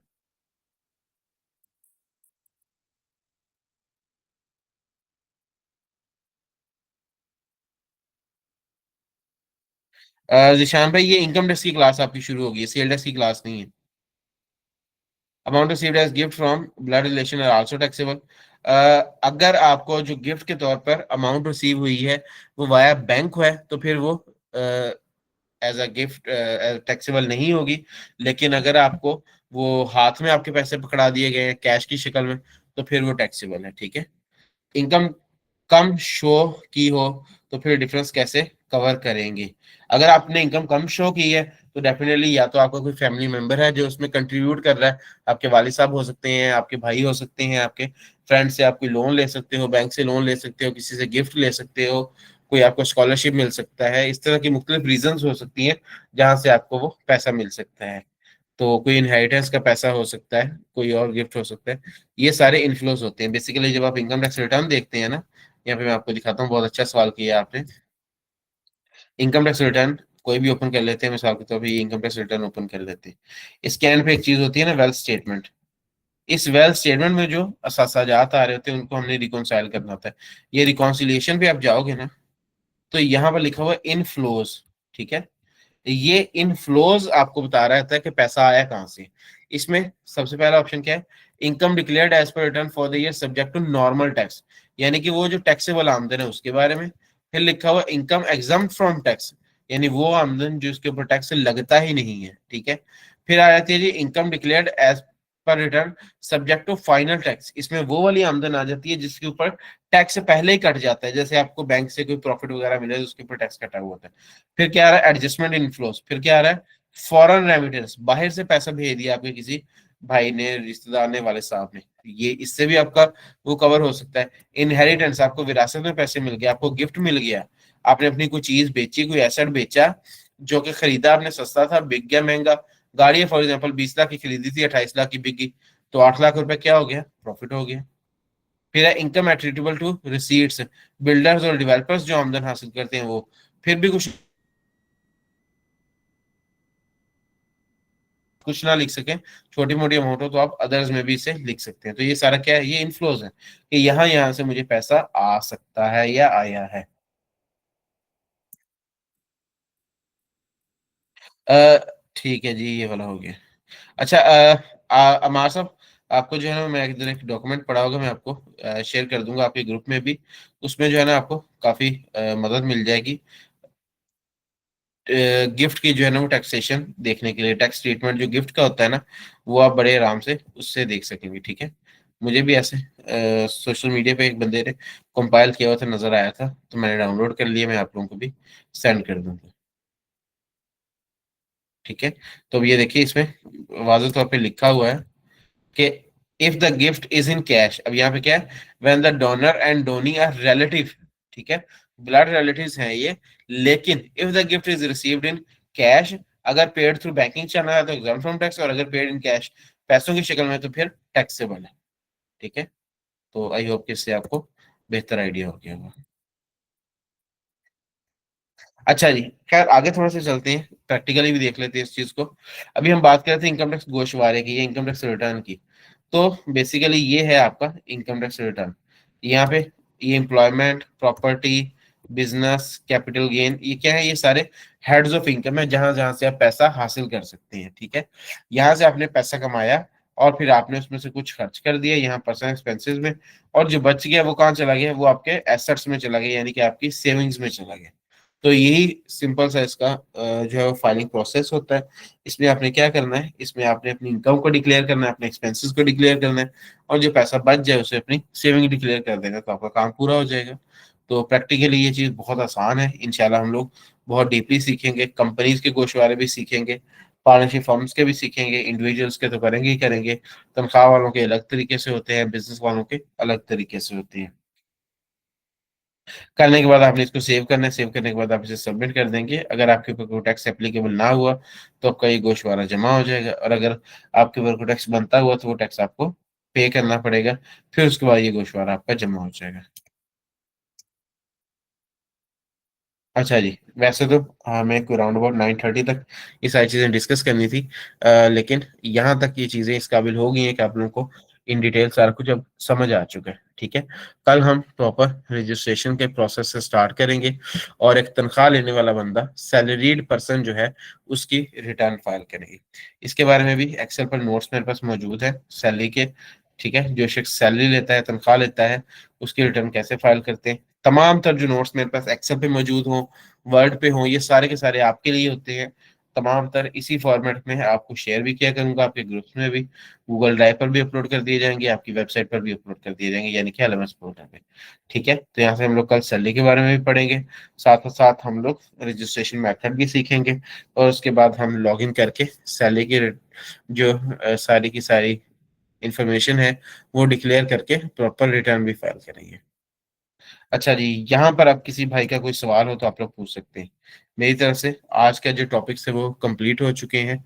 अब यहाँ पे आप में से किसी भाई का कोई सवाल है तो आप लोग पूछ सकते हैं। अगर आपने ओरल क्वेश्चन करना है तो आप अपना हैंड रेज करके सवाल कर सकते हैं, मेरे ख्याल से यहाँ पे। अच्छा, साथ साथ अगर किसी ने रिटर्न क्वेश्चन करना है तो वो लिखते जाए, और जिन भाइयों ने हैंड रेज किया है मैं आपके माइक्स जो है ओपन कर दूंगा। देन आप लोगों ने वन बाय वन सवाल करते रहना, ठीक है, मैं नाम लूंगा, देन आप लोगों ने सवाल कर लेना है। अच्छा जी, यहाँ पर अभी मेरे सामने हैंड रेज नहीं है किसी का। जो भाई सवाल करना चाहें, और क्वेश्चन पूछना चाहें, हैंड रेज करके सवाल पूछ सकते हैं। जी, एनीवन। जी अमार साहब, आपका कोई सवाल है?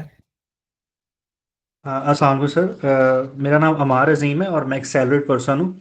ठीक है। जस्ट मेरा एक क्वेश्चन यही है कि अगर मैं जो क्रेडिट कार्ड की आपकी जो लिमिट है, उस करें बैंक अगर आपको जो लिमिट देता है वो आपकी सैलरीज का मैक्सिमम 5x होता है। लेकिन अगर आपकी सैलरी 1 लाख है तो आपको 5 लाख तक वो लिमिट असाइन कर देता है।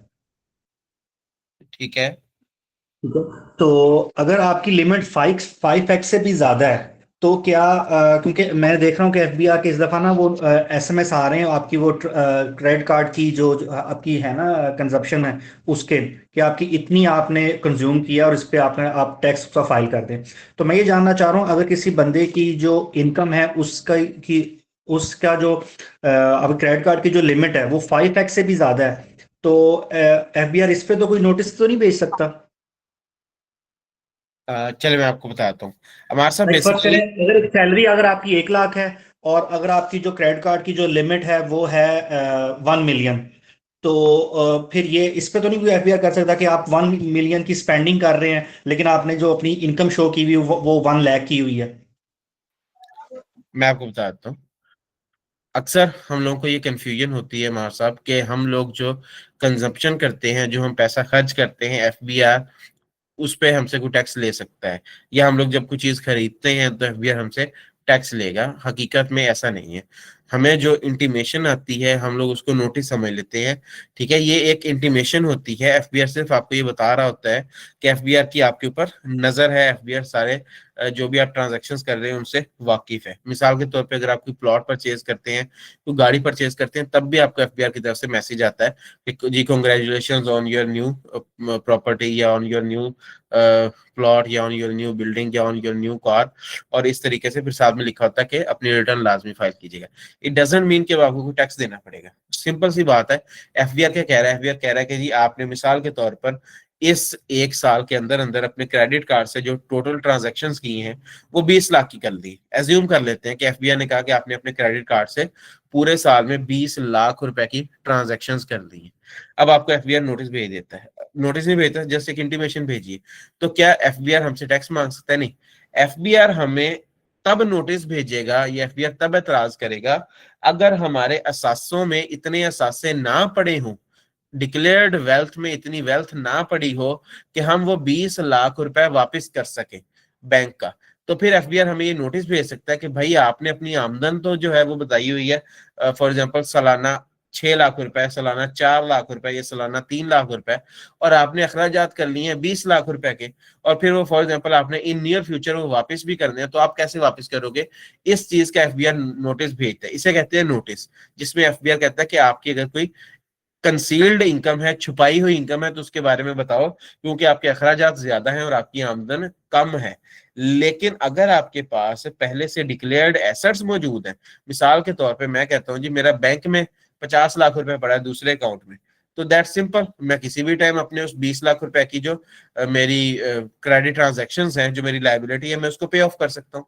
इसी तरीके से अगर मैं कोई प्लॉट खरीद लूं, चाहे मैं 50 लाख का प्लॉट खरीद लूं, 1 करोड़ का खरीद लूं, अगर तो मेरे पास कोई डिक्लेयर्ड एसेट्स में इस तरह का असासा मौजूद ही नहीं है, ना मेरे पास कैश है, ना बैंक बैलेंस है, ना कोई और एसेट है जिसको मैं बेचकर वो प्लॉट खरीद सकूं, तो फिर मैं गलत कर रहा हूँ। फिर अगर मेरी आमदन थोड़ी सी है तो फिर मुझे एफबीआई नोटिस भेज देगा।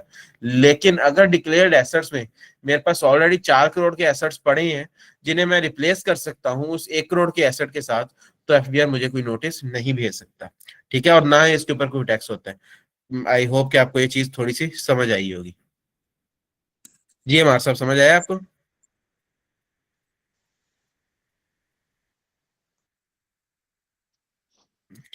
अच्छा जी, अमार साहब शायद मौजूद नहीं है। नेक्स्ट जी, तलहा साहब, आपका कुछ सवाल है? जी जी, अस्सलाम वालेकुम सर, मोहम्मद तलहा अली बात कर रहा हूँ। वालेकुम सलाम जी, तलहा साहब।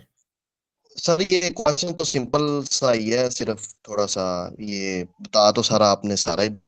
कुछ लोग इधर कहते हैं जी एंटीएन बना लें आप, कुछ लोग इसको कहते हैं देते हैं, ठीक है जी लफज। कुछ लोग इसको कहते हैं जी रिटर्न ऑफ फाइल कर लें, यानी कि रिटर्न आप फाइल कर लें। मुझे इन तीनों जो मैंने आपको क्वेश्चन रेज किए हैं, इनका मुझे ये जवाब दिए कि इनका एक ही चीज से वास्ता है, ये तीनों चीजें लहरा लहरा। कुछ लोग इसको कहते हैं एंटीएन बना लें। एंटीएन फाइलर और रिटर्न और फाइलर में क्या फर्क है? जी बिल्कुल डियर, मैंने ये चीज पहले भी बताई है, यहाँ पर मैं आपको दोबारा से रिपीट कर देता हूँ। ये इन सब बातों का जो है ना मतलब एक ही होता है। मैंने यहाँ पे लिखा हुआ था, एक सेकंड में आपको दिखाता हूँ, ये देखिए। ठीक है, ये कुछ टर्म्स हैं जो अक्सर बोली जाती हैं कि आप एनटीएन बनवा लें, या फाइलर हो जाए, या रिटर्न फाइल कर दें। असल में फाइलर क्या है? फाइलर कहते हैं फाइल करने वाले को। जैसे रीडर होता है ना, रीड के एंड पे ईआर लगा दिया तो रीडर पढ़ने वाला, राइटर लिखने वाला। फाइलर फाइल करने वाला। फाइल के बारे में मैंने आपको मतलब समझाया, जमा करवाने वाला, सबमिट करने वाला। यानी अपनी इनकम और एक्सपेंसेस का रिकॉर्ड अगर कोई शख्स एफबीआर को जमा करवा देता है, सबमिट कर देता है, तो वो सबमिटर बन जाता है। ठीक है, उस बंदे को क्या हम कहते हैं? फाइलर, फाइल करने वाला, फाइलर। दैट मीन्स कि अगर एक बंदा एफबीआर के पोर्टल पर जाके अपना एनटीएन बना ले, नेशनल टैक्स नंबर हासिल कर ले, लेकिन अगर अपना एक भी गोशवारा एफबीआर को जमा ना करवाए, तो वो नॉन फाइलर कहलाता है। ठीक है, ऐसा शख्स नॉन फाइलर होता है, यानी कि वो गोशवारा तो नहीं जमा करवा रहा, लेकिन उसने सिर्फ एक नंबर हासिल कर लिया, नेशनल टैक्स नंबर। आज के दौर में जो नेशनल टैक्स नंबर है वो आपका शनाख्ती कार्ड नंबर ही होता है। तो जब हम एफबीआर के पोर्टल पर जाकर, वेबसाइट पे जाके अपना अकाउंट बना लेते हैं ना, तो आपका शनाख्ती कार्ड नंबर जो है वो नेशनल टैक्स नंबर की अहमियत हासिल कर लेता है, और उसको एनटीएन कह दिया जाता है। तो समझ लें एनटीएन बन गया। लेकिन जब आप पहला गोशवारा जमा करवा देते हो, तो उस टाइम ये कहा जाता है कि अब आप फाइलर हो गए हैं। रिटर्न आपकी एक रिटर्न फाइल होने के बाद आप फाइलर हो जाते हैं। अगर आपकी रिटर्न कोई किसी साल की मिस हो जाती है, तो आप इनएक्टिव फाइलर हो जाते हैं। आप इसको ऐसे ही समझ लें जैसे नॉन फाइलर, यानी जो अब गोशवारा नहीं जमा करवा रहा वो वंस अगेन फाइलर नहीं रहा। ठीक है, अब फाइलर होने के लिए उसको क्या करना पड़ेगा? क्या वो दोबारा से एनटीएन बनवाए? नहीं, एनटीएन तो ऑलरेडी बन चुका हुआ है। फाइलर होने के लिए क्या करना चाहिए? रिटर्न फाइल करो। फाइल करने वाला फाइलर होता है। जैसे ही आप गोशवारा जमा करवाओगे, आप फाइलर बन जाओगे। समझ आया आपको? जी जी, अच्छा एक सर क्वेश्चन हो रहा सिर्फ, जी जी जब पूछिए। एंटीएन बनाना है, जी जी, ये जब एंटीएन बनाना है तब सैलरी जो पर्सन है उनकी ज्यादा डिटेल उसमें दर्ज होगी, जैसे बिजनेसमैन है उनकी ज्यादा होगी, या उनका एक ही डाटा दर्ज किया जाएगा आगे जाकर? इनकम और रिटर्न या सैलरी पर्सन है वो अलग अलग आगे कंसीडर होगा? तरह साहब, मुझे आपकी आवाज ज्यादा समझ नहीं आई, लेकिन मैं मुझे लगता है आपका सवाल मुझे समझ आ गया। आप ये कह रहे हैं कि एक शख्स है वो कारोबार करता है, एक शख्स तनख्वाह लेता है, या एक शख्स कोई और तरीके से पैसा कमाता है, तो क्या इनकी अलग अलग रजिस्ट्रेशन वगैरह होती हैं, या इनकी रिटर्न अलग अलग होती है? क्या होता है? ठीक है, मैं आपको जवाब देता हूँ नहीं नहीं कि सर, एनटीएन नहीं एक ही। नहीं सर, मैं आपको एनटीएन जब पहला जो स्टेप है ना एनटीएन जमा, यानी कि जहाँ पर लोगो आप एनटीएन नंबर कह रहे हैं जहाँ से रजिस्ट्रेशन होती जी है, जी जी जी। वहां पर जी जी आगे। जी जी, वहां पर बिजनेसमैन सैलरी पर्सन या अदर पर्सन की ज्यादा मालूमात होगी या उनकी सेम ही होगी सबकी? सेम होती है, सेम होती है, सेम होती है। जी थैंक यू, बहुत शुक्रिया। ठीक है, मैं आप लोगों को साथ ही दिखा भी देता हूँ, वो कोई इतना दूर नहीं है, इसलिए बाकी सारे भाई भी देख लेंगे, क्योंकि कल हमने फिर वो रजिस्ट्रेशन, ये देखें जी, ये मैं वंस अगेन एक दफा बैक जाता हूँ। ये आइरस पे हम सिंपल आ गए, आइरस का पोर्टल, ये लॉगिन वाली जगह है, नीचे ये बना हुआ है न्यू रजिस्ट्रेशन। ठीक है, न्यू रजिस्ट्रेशन पे गए तो इंतहाई बेसिक इन्फॉर्मेशन है। शिनाख्ती कार्ड नंबर पूछा जा रहा है कि शिनाख्ती कार्ड की एक्सपायरी डेट क्या है, शिनाख्ती कार्ड के मुताबिक अपना नाम बता दे, देन अपना एड्रेस, यहाँ पे आपने अपना पता बताना है। अगले स्टेप पे आप तब जा सकते हैं, यहाँ पे जब मैं चीजें प्रोवाइड कर दूंगा, यहाँ पे आपने अपना पता एड्रेस बता देना है, यहाँ पे आपने अपना फोन नंबर और ईमेल बता देना है कॉन्टेक्ट इन्फॉर्मेशन में। ठीक है, यहाँ पे आपने अपना मर्जी का पासवर्ड लगा देना है 2 दफा, और बस बात खत्म। ठीक है, जब आपने यहाँ पे कॉन्टेक्ट इन्फॉर्मेशन में अपना ईमेल और फोन नंबर लगाना है, तो ईमेल और फोन नंबर दोनों पे आपको एक एक कोड आएगा, पहले आपने वो वेरीफाई कर देना है यहाँ पे, उसके बाद आपने अपनी मर्जी का पासवर्ड लगा देना है, कंफर्म करके आपकी रजिस्ट्रेशन हो जाएगी। यहाँ पर कहीं पर भी ये आपसे नहीं पूछा जाएगा कि आप कुछ कमा रहे हैं या नहीं कमा रहे। यहाँ पर एक हाउसवाइफ वो भी रजिस्टर कर सकती है, खुद को एनटीएन बनवा सकती है, जिसकी कोई आमदनी नहीं होती। एक स्टूडेंट, उसकी भी कोई आमदनी नहीं होती। एक माइनर, उसकी भी कोई आमदनी नहीं होती। ठीक है, तो ये तमाम लोग भी अपने आप को रजिस्टर करवा सकते हैं, सैलरी वाला भी करवा सकते हैं। यहाँ पर उन चीजों का जिक्र नहीं आता। ये सिर्फ और सिर्फ ये रजिस्ट्रेशन आपको एक लॉगिन क्रेडेंशियल प्रोवाइड करता है, जिसको इस्तेमाल करते हुए आप आइंदा अपने पोर्टल में लॉगिन कर सकते हैं, जिसके लिए आपका शनाख्ती कार्ड नंबर बतौर लॉगिन आईडी या एनटीएन इस्तेमाल होगा, और पासवर्ड जो आपने लगाया होगा उसे आप ऑनवर्ड यूज करते जाएंगे। ठीक है जी। अच्छा जी, नेक्स्ट है जी जफर जमाली साहब। जी जफर साहब, आपको कोई सवाल है? हाँ जी, अस्सलाम वालेकुम सर, मेरी वाह, आवाज़ आ रही है? जी जी, वालेकुम सलाम, आपकी आवाज आ रही है। अच्छा सर जी, मैं तो इस सिस्टम पूरे को समझने के लिए ये कोर्स करना चाह रहा हूँ। क्या मैं इसको समझ लूंगा अच्छे तरीके से कि ये क्या घुमन घेरी है, क्या गेम है, ये क्या करती है हुकूमत, या किस तरह ये सारा सिस्टम है? जी बिल्कुल डियर, आप समझ लेंगे। आपने आज तक की आज वाली क्लास ली है आपने पूरी? जी जी, पूरी ली है सर। आज आपको कुछ समझ आया है? हाँ, मुझे समझ आ गई। इसका जो आपने थीम बताया है ना, बेसिकली तो आज आप इसका सारा थीम बता रहे हैं, वो जी मुझे जी, समझ आ गया है। चले ठीक हो गया। बिल्कुल, अगर आपको ये थीम समझ आ गया ना, आगे तो चीजें बहुत आसान है। आगे सिर्फ अब हमने क्या किया करना है डेली, कि जी एक बंदा अगर तनख्वाह लेता है तो उसने अपनी जी इनकम को कैसे डिक्लेयर करना है, बिजनेसमैन जी ने कैसे करना है, हमने अलग अलग इनकम के हेड्स को यूज करते जाना है, और इनकी इनकम और जी एक्सपेंसेस को डिक्लेयर करते जाना है। उससे फिर जो जी, असासे बनते हैं वो देखते जाना है। बहुत आसानी से ये आपको समझ आ जाएगा। यहाँ पे अगर देखें, जबरदस्त ये जबरदस्त इनकम, जबरदस्त जी। सैलरी। हाँ जी हाँ जी, सैलरी कैपिटल वगैरह। जी sir, thank you thank you. Okay. अच्छा, इस साथ में मैं यहाँ पे कुछ आ रहे हैं रिटर्न क्वेश्चंस। गुफरान भाई कह रहे हैं डिफरेंट हेड्स ऑफ इनकम की डिफरेंट फाइल, नहीं बिल्कुल ऐसा नहीं है। ये अच्छा सवाल आपने पूछ लिया है। यहाँ पे देखिए, मैंने आपके सामने रिटर्न अभी ओपन की थी, मैं दोबारा से इसको लॉगिन करके आपको दिखाता हूँ। एक शख्स जो है ना, वो डिफरेंट हेड्स ऑफ इनकम से पैसा कमा सकता है। अब ये देखें ना, हमने एक रिटर्न ओपन की है, उसके अंदर यहाँ पर सबसे ऊपर अगर आप देखें, ऐसे देखना है आपने, एम्प्लॉयमेंट, ये एक हेड है, इसके अंदर सैलरी आ रहा है। ठीक है, प्रॉपर्टी यानी बिल्डिंग्स का किराया जो होता है ना, वो इनकम फ्रॉम प्रॉपर्टी कहलाता है, ये दूसरा हेड आ रहा है। ये बिजनेस तीसरा हेड आ रहा है। कैपिटल गेन, सोना चांदी को बेचकर कमाया जाने वाला पैसा, चौथा हेड आ रहा है। पांचवा है अदर सोर्सेज, जिसमें आपका बैंक से हासिल होने वाला प्रॉफिट वगैरह। ये एक ही शख्स ये सारे पैसे कमा सकता है। मिसाल के तौर पर एक बंदा है, वो एक टीचर है। ठीक है, अब वो टीचर जो है वो गवर्नमेंट टीचर है, अब वो अपनी जॉब भी कर रहा है, वहां से भी सैलरी आ रही है। साथ में उसने अपना एक मकान जो है वो किराए पे दिया हुआ है, या मकान का कुछ हिस्सा किराए पे दिया हुआ है, उसको वहां से इनकम फ्रॉम प्रॉपर्टी भी आ रही है। शाम को उसने अपने ही घर में एक ट्यूशन सेंटर बनाया हुआ है, दैट मीन्स ये उसका इनकम फ्रॉम बिजनेस है। अब वहां पे उसकी एकेडमी चल रही है, वो बिजनेस इनकम भी कमा रहा है। ठीक है, कुछ अरसे इसी साल के अंदर अंदर मिसाल के तौर पर उसके पास उसके घर में कुछ जेवर पड़ा होता है, वो बेच देता है। बेचने से उसको जो मुनाफा होता है वो कैपिटल गेन में आ जाएगा, उसकी इनकम फ्रॉम कैपिटल गेन भी आ रही है। कुछ पैसे उसके पास बच जाते हैं, उसने बैंक में जमा करवाए हुए हैं, उनके ऊपर सालाना मुनाफा लगता रहता है, वो क्या हो गया, इनकम फ्रॉम अदर सोर्सेज। तो ये एक ही शख्स पांचों हेड से भी इनकम कमा सकता है। इवन दैट के इसके बाद भी अभी मजीद भी हेड्स हैं। मिसाल के तौर पे कोई शख्स फॉरेन सोर्स इनकम भी हासिल कर सकते हैं। यही टीचर जो है, हो सकता है इनके पास कोई 2 एकड़ जमीन हो जो इन्होंने ठेके पे दी हो, वहां से इन्हें सालाना ठेका आ रहा हो, जमीन का किराया आ रहा हो, ज़रूरी जमीन का, वो एग्रीकल्चर इनकम इनकी एग्जम्प्ट इनकम है, वो भी आ रही होगी। तो more than taxable heads of income भी इनकम अर्न कर सकते हैं। सारी की सारी रिटर्न इसी एक में ही होनी है, ठीक है, इसके बाहर कुछ भी नहीं होना। अच्छा जी, रिकॉर्डिंग लेक्चर्स बिल्कुल अवेलेबल होंगे जी, ठीक है, मैंने आपको बता भी दिया है। सीपीआर करेक्शन भी करवाई जाएगी। अच्छा जी, रिकॉर्डिंग लेक्चर्स भी अवेलेबल होंगे, लिंक आपको बता दिया गया है।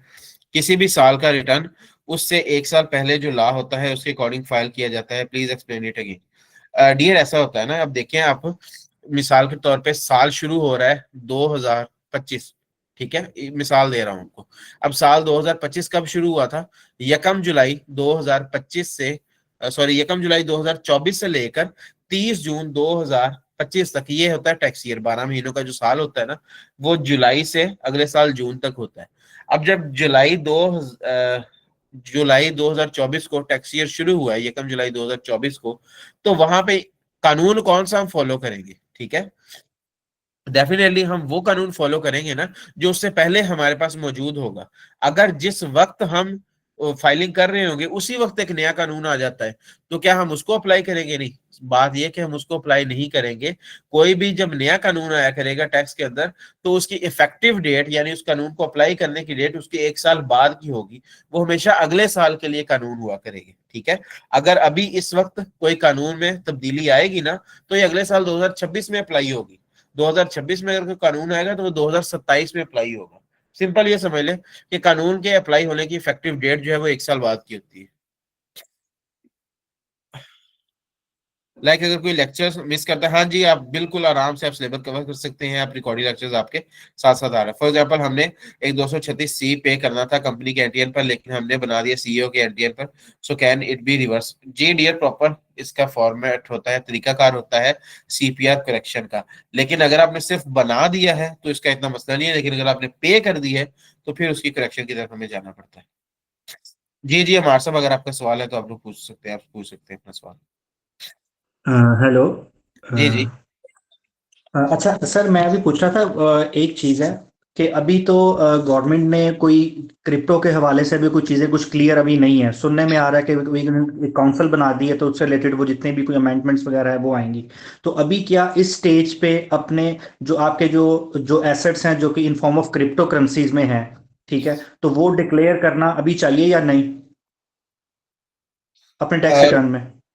जी बिल्कुल, ये तो नहीं कह सकते कि डिक्लेयर नहीं करना चाहिए, क्योंकि कल को वही एसेट्स जो है वो आपके लिए कन्वर्ट हो जाएंगे, आपके कैश में कन्वर्ट हो जाएंगे या बैंक बैलेंस में।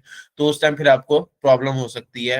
एफबीआर पूछेगा लेकिन पैसा अभी कहाँ से अभी आया। तक के लिए सर, अभी तक के लिए तो क्रिप्टो इलीगल है ना। इवन बैंक को भी अगर पता लग जाए कि यार ये ट्रांजैक्शन क्रिप्टो से रिलेटेड हुई है, तो वो आपका अकाउंट ही ब्लॉक कर देते हैं। सिर्फ आपका नहीं करते, पूरी चेन का ब्लॉक कर देते हैं।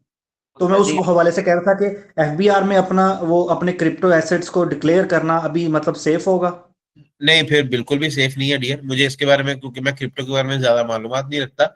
लेकिन अगर आप कह रहे हैं कि बैंक भी इस चीज को ब्लॉक कर देता है, और तो फिर डेफिनेटली पाकिस्तान में अगर पूरी तरह से इलीगल है, तो फिर आप इसको ना डिक्लेयर करें, आप इसे एज एनी अदर एसेट करके डिक्लेयर कर सकते हैं, एज एनी अदर एसेट, ठीक है, या आप इसे ओके सर, थैंक रिसीवेबल के तौर पर यू। डिक्लेयर कर सकते हैं। Receivable, sorry sir. रिसीवेबल ये होता है कि फ्यूचर में आपको किसी जगह से पैसा आना, उसके बारे में आप डिक्लेयर कर सकते हैं, ठीक है। ठीक है। तो जब तक आपको पैसा आएगा तब तक ये चीज लीगलाइज हो जाएगी। जी जुनेद साहब, आपका सवाल है? जी सर, मेरा सवाल आपसे ये है कि कोई बंदा अगर अपने आप को रजिस्टर्ड कराता है, तो वो एक्टिव टैक्स फाइलर क्या पहले ही साल में हो जाएगा, या उसको जैसे फॉर एग्जांपल 2025 रिटर्न फाइल जमा कराया तो वो एक्टिव फाइलर में आ जाएगा, या उसको 2024 का भी रिटर्न फाइल जमा कराना पड़ेगा तब होगा? डियर, आज से तकरीबन कोई एक साल पहले तक ये कानून था कि आपको पिछले साल का गोशवारा लाजमी जमा करवाना पड़ता। तो उसकी वजह ये थी कि पहले, ये अभी मैंने यहाँ पे लिखा भी हुआ है एक्सेल के अंदर, ये देखें, ये जो ओल्ड लॉ था ना, ओल्ड लॉ ये कहता था कि आपने रजिस्ट्रेशन फॉर्म फिल करना है, ठीक है। 3 काम करने हैं आपने। रजिस्ट्रेशन फॉर्म फिल करना है स्टेप 1 में। दूसरे नंबर पे आपने रिटर्न फाइल करना है प्रीवियस ईयर की, और फिर आपने 1000 रुपए का चालान पे करना है।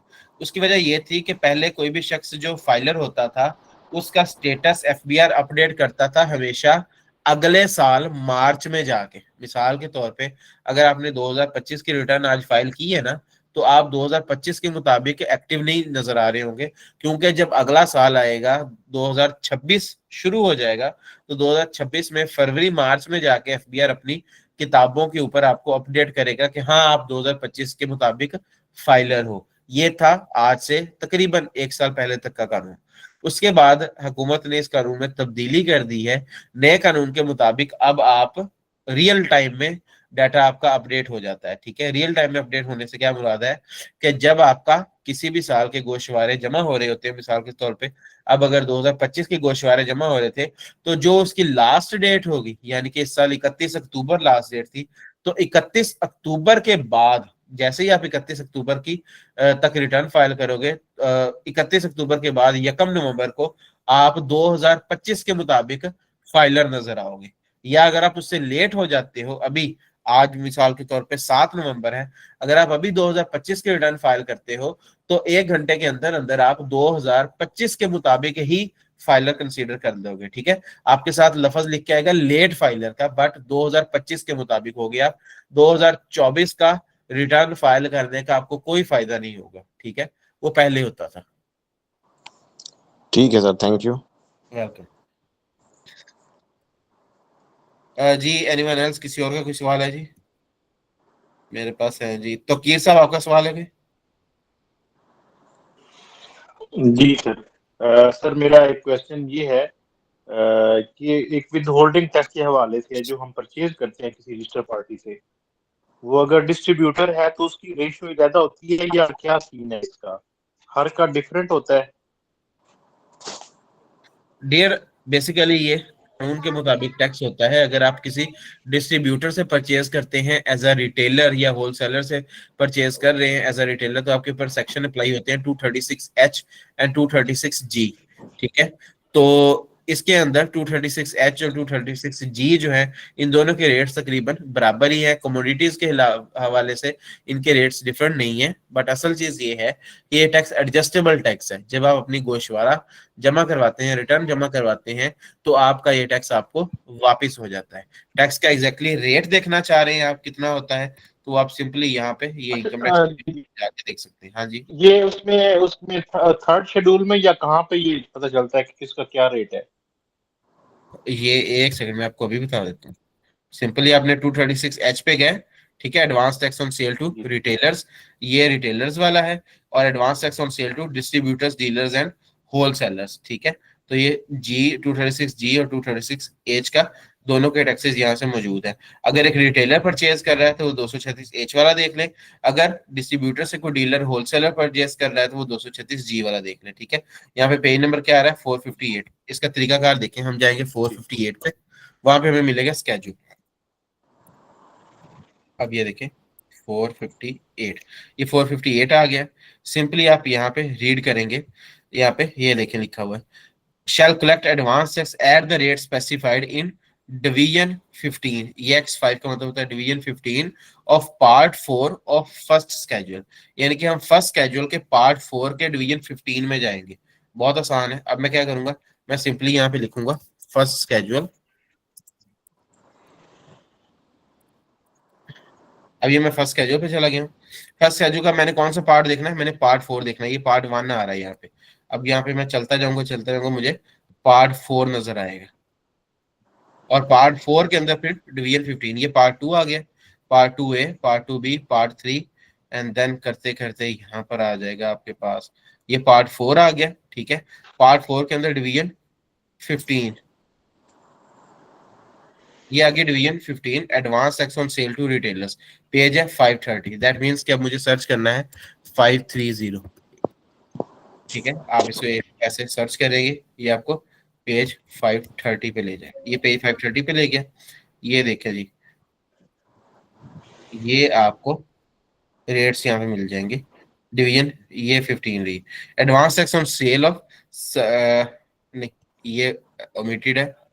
अभी जो हमारी बिल्कुल लेटेस्ट है ना, डिवीजन 15 हमने यहाँ पे देखनी है। ये डिवीजन 18 आ गई है।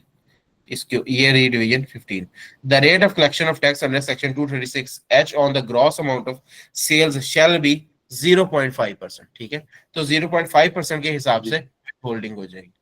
ये 236H में है, और सर। यहाँ पर जी जी सर, मुझे ये जानना था कि इसमें आप फाइनल अकाउंट भी सिखाते हैं, जो कंपनीज के अकाउंट्स बनाने होते हैं रिटर्न के लिए, balance sheet, profit and loss, वो आप उसमें कंप्लीट सिखाते हैं इस कोर्स में? जी क्योंकि वो बिल्कुल। लेंथी होता है जरा। नहीं, इतना लेंथी जरूर होता है, लेकिन आपको बनाना जरूर सिखाया जाता है। आपके सामने मैं यहाँ पे आपको दिखा भी देता हूँ। सबसे पहले आपको अकाउंट्स की समरी सिखाई जाएगी। अकाउंट की समरी इस हवाले से सिखाई जाती है कि अगर आपको कोई शख्स दे देता है अपने अकाउंट्स कि जिससे मेरी रिटर्न फाइल कर दें, तो आपने उससे कैसे बैलेंस शीट या प्रॉफिट एंड लॉस अकाउंट बनाना है। ठीक है, ये देखिए अकाउंट की समरी यहाँ पे बना के दी गई है। ठीक है, इसके अलावा जो प्रॉपर फाइनेंशियल्स होते हैं, जिनको बाद में आपने ऑडिट करवाना होता है, जिसके ऊपर आपने ऑडिट रिपोर्ट लेनी होती है, अगर आपने वो बनाने हो तो वो भी इसी क्लास में जब कंपनी की रिटर्न करवाई जाती है तो आपको करवाए जाते हैं। ठीक है, इधर मेरे पास बाहर पड़े भी होंगे काफी ज्यादा, तो आपको वो भी सिखाए जाएंगे। ठीक है, प्रॉपरली। और टेम्पलेट्स वगैरह भी तमाम स्टूडेंट्स के साथ इतने ज्यादा शेयर कर दिए जाते हैं कि अगर आपको कभी भी किसी भी कंपनी के लिए बनाना पड़े तो आप बासानी उन्हीं टेम्पलेट्स को यूज करके नए से नए फाइनेंशियल्स बना सकते हैं। ठीक है जी।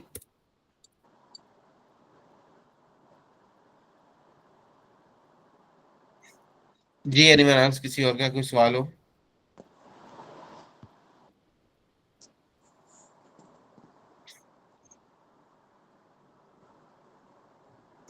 चले, ठीक है जी। तो फिर आज की क्लास जो है वो यहाँ तक वाइंड अप करते हैं। बहुत शुक्रिया आप सब लोगों के कीमती वक्त का। कल आप लोगों की सेकंड रेगुलर क्लास होगी। वो लोग जो अपना एडमिशन वगैरह कंफर्म कर चुके हैं, ठीक है, लेकिन वो लोग जिनका अभी तक एडमिशन कंफर्म नहीं हुआ, आपके पास कल तक का ही टाइम है। काइंडली अपने कोऑर्डिनेटर्स के साथ रब्ता करें, अपना एडमिशन वगैरह कंफर्म करें, अपना ईमेल वगैरह उन्हें दें ताकि आपका एलएमएस पोर्टल बन सके, फी वगैरह अपनी पे करें, और अपना आप क्लासेस जो है वो फिर कल से बाकायदा कंटिन्यू करें। कल इंशाल्लाह हम लोग सैलरीड इंडिविजुअल की रिटर्न फाइल करना सीखेंगे। ठीक है, और आप लोगों ने अपना कीमती वक्त निकाला, उसके लिए बहुत शुक्रिया। अपना ख्याल रखिएगा। अल्लाह हाफिज। और हाँ, क्लास का फीडबैक जरूर दीजिएगा अपने ग्रुप में।